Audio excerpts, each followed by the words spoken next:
जैसे ही भारत में लॉकडाउन 2.0 के साथ देश भर में लगाई गई पाबंदियां आगे बढ़ रही हैं, यहां उठाए गए कदमों पर एक बारीक नजर इनके गुण दोषों को सामने लाती है।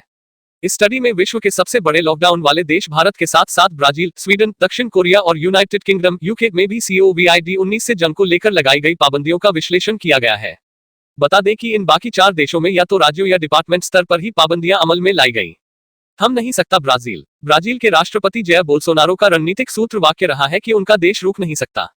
पिछले कुछ हफ्तों के दौरान उन्होंने अक्सर महामारी को एक फैंटेसी बताते हुए खारिज किया और कहा ये सिर्फ छोटा फ्लू है। ब्राजीली राष्ट्रपति के बयानों से ऐसा लगा कि वो हर्ड इम्यूनिटी, सामूहिक प्रतिरोधकता पर पक्का भरोसा रखने वाले हैं।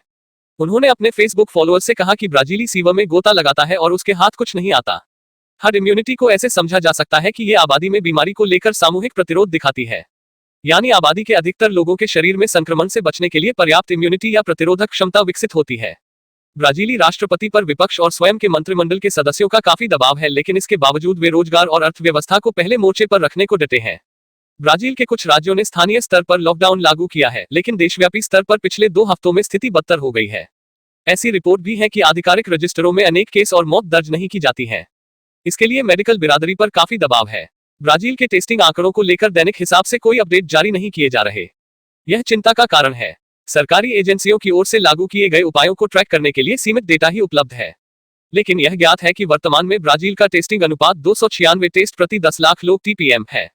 कुछ विशेषज्ञों का कहना है कि स्वास्थ्य सेवा चरमराने के कगार पर है। अधिकांश मामले देश के सबसे औद्योगिकृत हिस्से से आए हैं। इससे लोगों को हमेशा की तरह व्यवसाय जारी रखना मुश्किल हो गया है।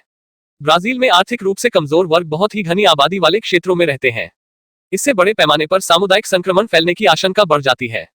ब्राजील में ये रिपोर्ट लिखे जाने तक 34,200 से अधिक कोरोना वायरस के दर्ज किए गए हैं। 2,470 से अधिक लोगों की मृत्यु हो चुकी है, यानी मृत्यु दर 6.34% है, जो कि खासी ज्यादा है। ब्राजील में स्थिति जल्द ही वक्र को काफी ऊंचा देख सकती है और यहाँ भी इटली जैसे भयावह हालात दोहराते दिख सकते हैं। ये भी इत्तेफाक ही है कि ब्राजील में पहला केस इतालवी पर्यटकों के जरिए ही आया था। स्वीडन है खुला। स्वीडन अन्य यूरोपीय राष्ट्रों और अपने स्वयं के पड़ोसियों के विपरीत अभी भी अपने प्राथमिक विद्यालय, व्यवसाय, रेस्तरां और बार खुले रखे हुए है। यही बात सीमाओं और हवाई मार्गों के लिए भी कही जा सकती है, जो यूरोपीय संघ के अन्य नागरिकों के लिए खुले हैं। हायर सेकेंडरी स्कूल और कॉलेज बंद हैं, लेकिन घर से काम करने का विकल्प स्वैच्छिक है, अनिवार्य नहीं। स्वीडन के PM भी शायद हर्ड इम्यूनिटी में विश्वास रखते हैं। 50 से कम संख्या में अब भी लोगों को इकट्ठा होने की अनुमति है। हालांकि स्वीडन ऐसी सब छूटों से पेश आने वाले खतरे को लेकर अवगत है। स्वीडिश सरकार का दृढ़ता से मानना कि वायरस के प्रसार को रोका नहीं जा सकता है, लेकिन केवल इसका प्रबंधन किया जा सकता है। लंबा और बेमियादी लॉकडाउन कई साइड इफेक्ट साथ ला सकता है, जैसे कि अवसाद, आर्थिक दिक्कत और बोरियत। इस महामारी को हैंडल करने का भरोसा इस तथ्य से आता है कि स्वीडन का संविधान स्वास्थ्य और सार्वजनिक विभागों को बहुत अधिक स्वायत्तता प्रदान करता है। स्वीडन में प्रवर्तन से जुड़े या अन्य निर्देश हमेशा टॉप से आने की बाध्यता नहीं है। इसलिए देश के विभिन्न क्षेत्रों में अधिकारी और विभाग संक्रमण को फैलने से रोकने की दिशा में मौके पर कार्रवाई कर सकते हैं। स्वीडन ने फ्रांस और ब्रिटेन की तुलना में अधिक लोगों का टेस्ट किया है, लेकिन ध्यान रखें कि स्वीडन की आबादी सिर्फ 1 करोड़ है। इसे ऐसे भी देखा जा सकता है कि न्यूजीलैंड, जिसकी स्वीडन की तुलना में आधी आबादी है, उसने स्वीडन की तुलना में अधिक टेस्ट किए हैं। विशेषज्ञों को डर है कि स्वीडन की समग्र तौर पर वायरस से निपटने के तरीकों से आशंका है कि यहाँ कई अन्य यूरोपीय देशों की तरह ऊंचा वक्र हो सकता है। हालांकि यहाँ आबादी कम होने की वजह से आंकड़े कम दिख सकते हैं। वर्तमान में स्वीडन में 13,200 से ज्यादा कोरोना वायरस केस सामने आ चुके हैं। यहाँ कम से कम 1,400 लोगों की मौत हुई। यहाँ मृत्यु दर बहुत ऊंची यानी 10.59% है। ब्रिटेन पहले से तैयार न रहना पड़ा भारी। यूके पहले लॉकडाउन अमल में लाता नहीं दिखता था। इसकी सरकार संकट से निपटने के लिए हर्ड इम्यूनिटी का पालन करने जा रही थी, लेकिन ब्रिटेन ने भी आखिरकार 23 मार्च को लॉकडाउन लागू कर दिया। लेकिन तब तक थोड़ी देर हो गई। जब फ्रांस, इटली और स्पेन जैसे यूरोपीय देश पहले से ही संक्रमण की व्यापक मार झेलते नजर आ रहे थे, तब भी ब्रिटेन को महामारी का सामना करने के तरीके के बारे में पता नहीं था। इसलिए न तो यूनाइटेड किंगडम ने खुद को लोगों की अधिक टेस्टिंग के लिए तैयार किया और न ही जल्दी पूरा लॉकडाउन लागू करने की योजना बनाई। उदाहरण के लिए यूके में मृत्यु दर 13% है, वहां रिकवर हुए लोगों की संख्या भी कम है। फ्रांस, इटली, जर्मनी और स्पेन की तुलना में ब्रिटेन में सबसे कम टेस्ट हुए हैं। यह जानते हुए भी कि इटली या जर्मनी की तुलना में ब्रिटेन की राष्ट्रीय स्वास्थ्य सेवा NHS के पास संसाधनों की कमी है।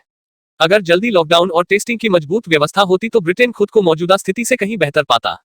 ये भी तथ्य है कि ब्रिटेन के पास अन्य यूरोपीय देशों के मुकाबले अवश्यंभावी को टाले रखने के लिए कुछ बफर समय था। अब जब ब्रिटेन में देरी से लॉकडाउन अमल में लाया गया, अब वहां इसे जारी रखने के अलावा कोई चारा नहीं है, क्योंकि यहां केस की संख्या तेजी के साथ बढ़ रही है। दक्षिण कोरिया, ताबड़तोड़ टेस्टिंग। दक्षिण कोरिया की स्पेन से बड़ी आबादी है और फ्रांस और इटली से कुछ लाखों में कम है। वो कैसे बिना लॉकडाउन वक्र को समतल करने में कामयाब रहा। हर दूसरे देश की तरह दक्षिण कोरिया ने तुरंत खास आवर्जन प्रक्रिया को लागू किया जिससे आयातित केस कम से कम रहे। दक्षिण कोरिया ने उन सभी का टेस्ट करना शुरू किया जो पॉजिटिव मरीजों के संपर्क में आ चुके थे। वहां ये प्रतीक्षा नहीं की गई कि ऐसे कॉन्टैक्ट खुद स्वेच्छा से टेस्टिंग के लिए आगे आए। सरकार ने ड्राइव थ्रू लैब और क्लिनिक स्थापित करके लोगों का टेस्ट आसान बना दिया। दक्षिण कोरिया ने एक सख्त एपिडेमियोलॉजिकल प्रोसेस को फॉलो किया, जिसके तहत टेस्टिंग में पॉजिटिव आने वाले लोगों का टेक्नोलॉजी के इस्तेमाल किया गया, जैसे कि क्रेडिट कार्ड से खरीद, फोन लोकेशन ट्रैकिंग, सीसीटीवी आदि। सरकार नागरिकों के साथ दिन प्रतिदिन के आंकड़ों और अपडेट को साझा करने के मामले में भी पारदर्शी रही है, जिसने लोगों में भरोसा जगाए रखने का काम किया। इससे उन्हें COVID-19 के अधिक केस सामने आने पर भी घबराहट जैसी स्थिति नहीं बनी। दक्षिण कोरिया ने भी ऊपर जिक्र किए गए देशों की तरह अर्थव्यवस्था के महत्व पर जोर दिया, लेकिन अन्य देशों की तुलना में दक्षिण कोरिया की रणनीति ठोस धरातल वाली रही। दक्षिण कोरिया पीक के वक्त लगभग 20,000 टेस्ट हर दिन करने में कामयाब रहा। इससे सुनिश्चित हुआ कि उसका टेस्टिंग कवरेज संक्रमण के प्रसार की दर से अधिक रहा। भारत का अपेक्षा से पहले लॉकडाउन। क्या भारत लॉकडाउन के बिना बेहतर कर सकता था? कुछ इसका जवाब हाँ में दे सकते हैं, लेकिन अधिकतर कह सकते हैं कि नहीं। हाँ, लॉकडाउन को इतना अचानक लागू करने की आवश्यकता नहीं थी, लेकिन संक्रमण के प्रसार के आकलन के लिए ये जरूरी था। भारत के पास इसके लिए तैयार होने के लिए पर्याप्त समय था, लेकिन उसे साथ ही इतने बड़े पैमाने और बड़ी आबादी से जुड़े पहलुओं पर ध्यान देना था। आबादी के लिहाज से भारत की तुलना केवल चीन से की जा सकती है। इसमें शामिल अनिश्चितताओं को देखते हुए भारत के लिए लॉकडाउन टाला नहीं जा सकता था। लेकिन मुद्दा यह है कि लॉकडाउन दोधारी तलवार है। इसमें घुसने से ज्यादा कहीं अहम है बाहर निकलने की रणनीति। लॉकडाउन केवल संक्रमण के प्रसार को धीमा करने के लिए है। वे वायरस को पूरी तरह से नष्ट करने में कभी मदद नहीं कर सकते हैं। भारत ने अभी तक बहुत ज्यादा ऊंचे आंकड़ों तक न पहुंचने में कामयाबी पाकर कई विशेषज्ञों को गलत साबित किया है। यह अपने आप में एक बेहद संतोषजनक स्थिति है, लेकिन काम आधा ही हुआ है। यह एक लंबी लड़ाई होगी और इसमें बेहद धैर्य और निरंतरता की जरूरत है। भारत के कुछ राज्यों ने सही में अच्छा किया है, कुछ ने ठीक किया है और कुछ ने सिर्फ गड़बड़ किया है।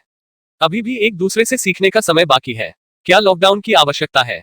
इसे सरल शब्दों में कहें तो एक देश बिना लॉकडाउन के संकट से निपट सकता है, यदि इसके पास विकल्प के तौर पर मजबूत संसाधन और हालात हैं।